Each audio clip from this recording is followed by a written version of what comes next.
Em 1944, te foi feita a seguinte pergunta: você está numa situação feliz. Todas as suas necessidades são satisfeitas. Nós temos de ganhar dinheiro para nós, para nossas esposas e filhos. Temos que satisfazer o mundo. Como pode nos compreender e nos ajudar? Resposta: procurei responder a essa pergunta e não me furtei a isso. Mas pode ser que eu tenha expressado de maneira que, ao interrogante, pareceu evasiva. A vida não é assunto que se possa liquidar com um sim ou não. A vida é complicada. Não comporta nenhuma conclusão permanente. Isso é como desejar saber se há ou não há reencarnação. Temos de examinar a questão. Enquanto discorro sobre ela, fica pensando que estou me esquivando porque a sua mente está fixada numa só coisa: se há ou se não há. Assim, o seu ponto de vista é bem evidente a evasão. Mas se considerar um pouco mais de clareza, pode ver que não há evasão. Muito bem. O interrogante deseja saber, uma vez que as minhas necessidades são satisfeitas pelos outros, como posso compreender os que lutam pela vida para sustentarem suas famílias e a si próprios? O que se subtende nessa pergunta? Que eu sou privilegiado e vocês não? E como a classe privilegiada compreende a não privilegiada? A questão, pois, é essa: como pode uma pessoa privilegiada compreender as não privilegiadas? Em primeiro lugar, eu sou privilegiado? Só sou privilegiado quando aceito posição, autoridade, poder, o prestígio que me vem do afirmar que sou alguém, coisa que nunca fiz. Porque ser alguém é muito iníquo, contrário à ética e anti-espiritual. Ser alguém é negar a realidade. E só aquele que é alguém é privilegiado. Ele explora e nega, mas eu não me acho nessa situação. Viajo e faço conferências, e para isso sou pago, assim como vocês são pagos pelo seu trabalho. E sou tratado exatamente nesse nível. Minhas necessidades não são muito grandes, porque não creio em grandes necessidades. Um homem cheio de riquezas é pobre de pensamento. Mas também o homem que evita as posses e aquele que se identifica com umas poucas posses, tanto um como o outro são igualmente pobres de pensamento. Ganho, pois, a minha vida como você ganha a sua. Faço minhas conferências e sou convidado a visitar diferentes partes do mundo. Os que me convidam me pagam. Se não me chamam e se não falo, está tudo bem do mesmo modo. Para mim, o falar não é um meio de autoexpressão ou exploração. Não encontro deleite nisso. Não é um meio de te explorar e de tirar o seu dinheiro, porque não desejo caridade de sua parte. Não desejo te fazer crer nisso ou não crer naquilo. Falo meramente com o objetivo de te ajudar a ver o que é, a ter clareza no seu íntimo. Porque na clareza existe felicidade. Na compreensão há esclarecimento. A felicidade no raciocinarmos juntos, porque nesse raciocinar podemos nos ver assim como somos. Essa relação pode atuar como um espelho, porque todo estado de relação é um espelho no qual descobrimos a nós mesmos. Mas o interrogante deseja saber como é que eu posso compreender e ajudar os que têm de ganhar dinheiro para sustentar suas famílias. Em outras palavras, o interrogante diz: você não tem família, não tem de suportar a rotina diária da escola e ser desrespeitado pelos alunos, não tem de se sujeitar às impertinências de uma esposa. Portanto, como pode me compreender? A mim que tenho de enfrentar todos esses horrores diariamente? Compreendo talvez porque seja muito simples, e bem pode ser que você não compreenda. Pode ser que não esteja vendo a coisa na sua verdadeira fisionomia. Quando passa por essa agitação, quando são os seus deveres diários, de que maneira os faz? Por que você se sujeita à rotina do escritório? Você o chama uma responsabilidade, um dever? Por que você se sujeita a coisas detestáveis na vida? Por que suporta sua esposa e filhos? Ou por que os ama? Se é que os ama. Senhor, pense bem nisso sozinho. Não precisa me responder. Não ria. Essa é uma das maneiras mais fáceis de afastarmos uma coisa, pilherreando a respeito dela.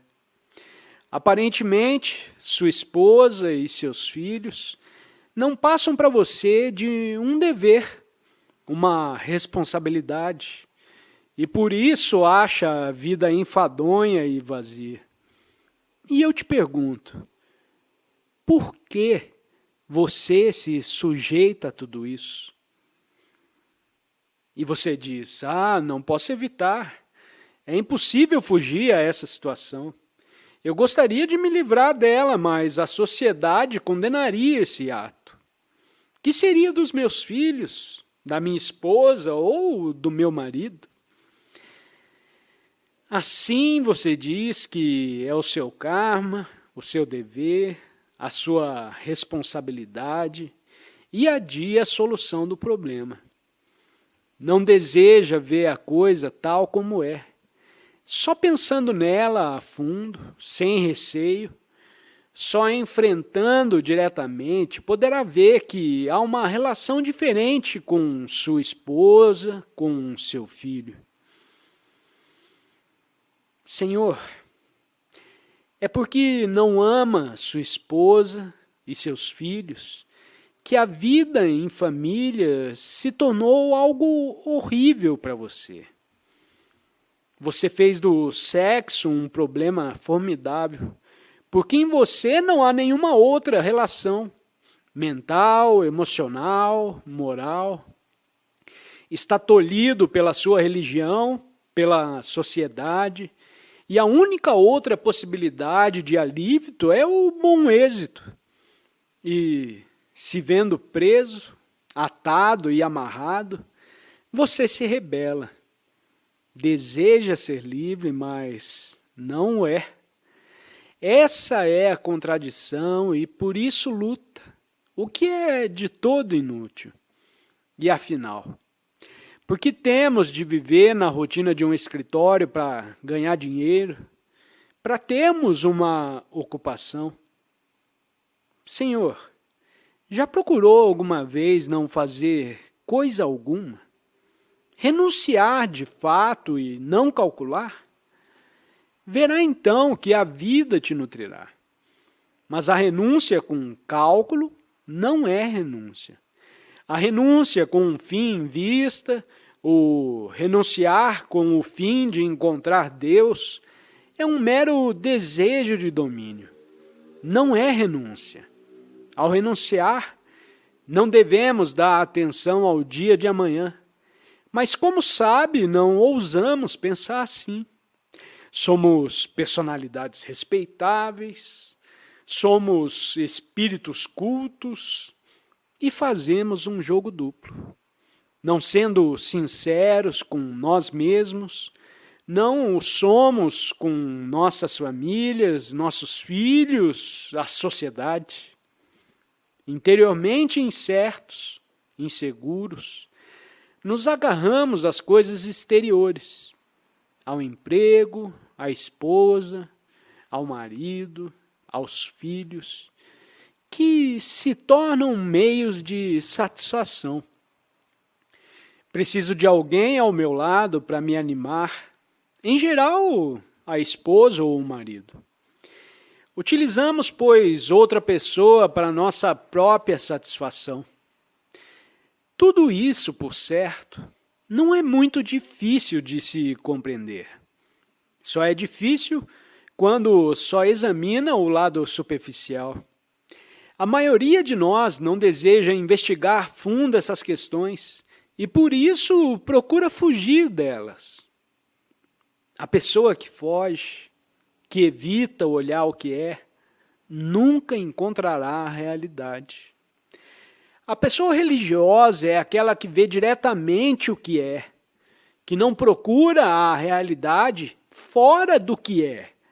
A realidade está em suas relações com a esposa e filhos, na maneira como ganha seu dinheiro. Ela não se encontra em outra parte. Não pode ganhar dinheiro por meios incorretos. Deve ter um meio de vida correto. A verdade não está longe dessas coisas e precisamos descobri-la na atividade de cada dia.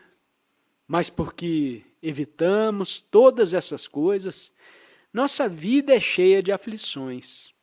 Nossa vida é vazia, não tem significação, a não ser para criar filhos, ganhar subsistência, aprender algumas palavras sânscritas, praticar um pouco de puja. A isso nós chamamos existência. A isso chamamos viver, uma coisa vazia, sem significação. Por certo, te apontar essas coisas não é fugir da questão. Para compreendermos, é claro que vocês e eu temos de a examinar. Eu não sou o seu guru, porque se me escolhe como guru, fará de mim um novo meio de escape. E o que escolhe na sua confusão é também necessariamente confuso. A verdade, pois, é uma coisa que cumpre ser descoberta instante por instante em cada movimento da vida. E para compreendermos isso, vocês e eu podemos conversar a esse respeito, pensar de maneira completa a esse respeito. Não estou te impondo uma coisa a que não queira dar atenção. Estamos conversando com o propósito de ver claramente o nosso problema, com a dignidade de seres humanos e não com o desejo de render adoração de um ou outro. Assim, o que tem importância nessa questão é se realmente eu posso te ajudar a compreender a você mesmo. Só posso te ajudar se quiser compreender a você mesmo.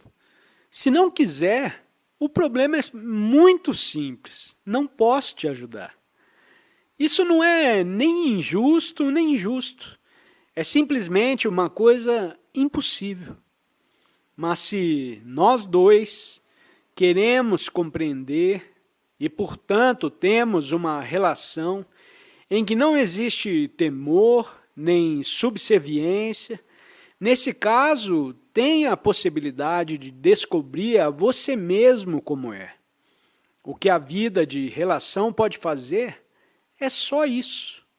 Apresentar um espelho no qual podemos descobrir a nós mesmos.